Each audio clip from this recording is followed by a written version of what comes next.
Well, the man accused of setting Parliament on fire has been sent for psychiatric evaluation. This after the prosecutor revealed in court yesterday that Zandile Mafe is suffering from paranoid schizophrenia. In case you missed the updates as well, he's also been charged with terrorism, housebreaking, theft and arson and possession of an explosive device. So I was curious to find out how can a person who could be deemed mentally ill be prosecuted for terrorism. Legal expert Zelna Jansen joining us now. Zelna, good morning to you. So to the first part of my question, someone going for a psych eval, if they come back and they are found to not be of sound mind, can they even stand up in a court of law?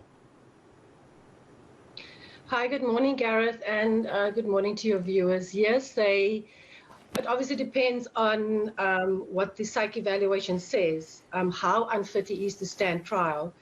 And he can still be prosecuted, and then if he's found guilty, it's up to a magistrate to decide what sort of sentencing will be imposed on him. So he could also be deemed to be found to be innocent because of mental illness. So we'll have to wait and see what the psych evaluation says. So when it comes back, for example, and he is obviously cleared of this, I would imagine from a legal perspective they're going to try and argue that there is some kind of mental breakdown as well. I imagine if any questions being asked about mental stability come in, it could make this court case very complicated. It can, because now for a psych evaluation it may take a while because I think the mental capacity at Falkenberg is overcrowded. So to get that psych evaluation will take some time. So that is going to make the case, to sort of prolong the case. And then when they do have it and they do find that he's not mentally competent to stand trial, then it is up to the NPA then to decide what they are going to do about it. What would generally happen? Have you ever dealt with a case before where someone is determined to be mentally incapacitated? Is that the end of the road? They can't be held responsible, really, for that. Is that just how it ends in the end? No, not really. So as I said earlier, he can be prosecuted, but it really depends on what his psych evaluation says. If it says that he's not mentally competent to stand trial, then obviously, you can't prosecute somebody who didn't have the intention. Because remember, the cases against him is about whether he had the intention to commit the crimes. So if somebody is mentally incapacitated, they don't have that intention.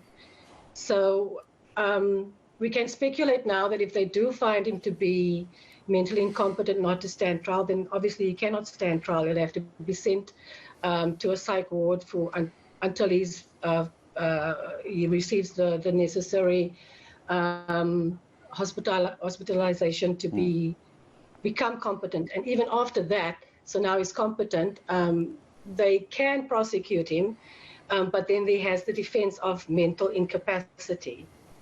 Does that make sense? It does. It does. It absolutely does. Thank you, Mickey. It helped me understand how this would work, because I know courts can get very complicated as well. So we're talking about the extreme version of this. We're talking about paranoid schizophrenia. But maybe let's just pull back the dial a little bit as a last question to you. So when we talk about mental incapacitation, how would a court look at the scales of that? As I said, paranoid schizophrenia is the extreme side of this, but it could be something else as well. They'll need to weigh it up, won't they? They can't just make a determination, incapacitated or not. There's scales within this, aren't there?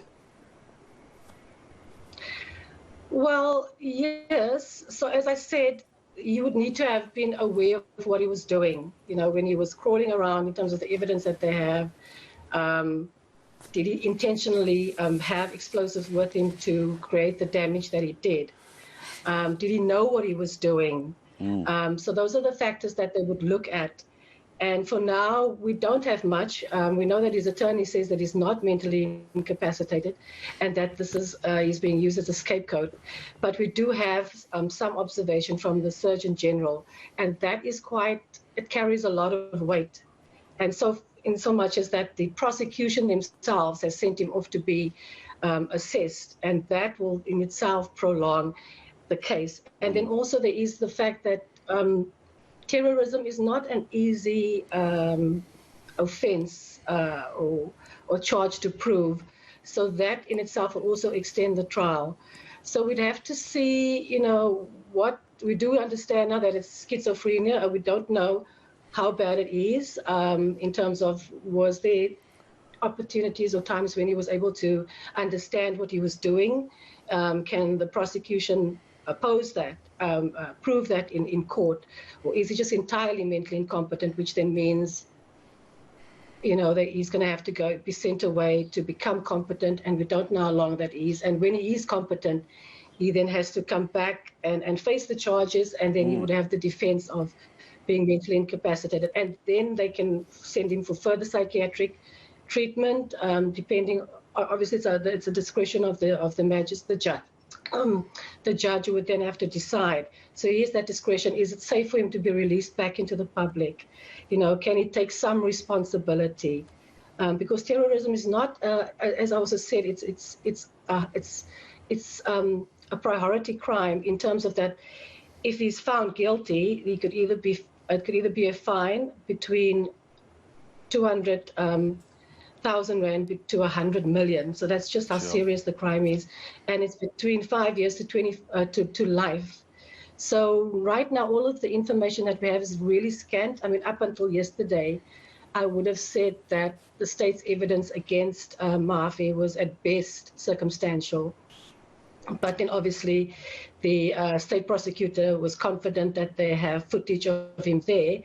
But even that confidence has not been tested in court. And his attorneys, what they may find as confident and as good evidence, his attorneys may say no, but it's not that case. So it's really difficult at this stage to make all sort of this, assessments. So I'm really giving you this information in terms of what is around, and also the fact that that could even change. They may find that he's mentally competent, which then changes the ballgame entirely.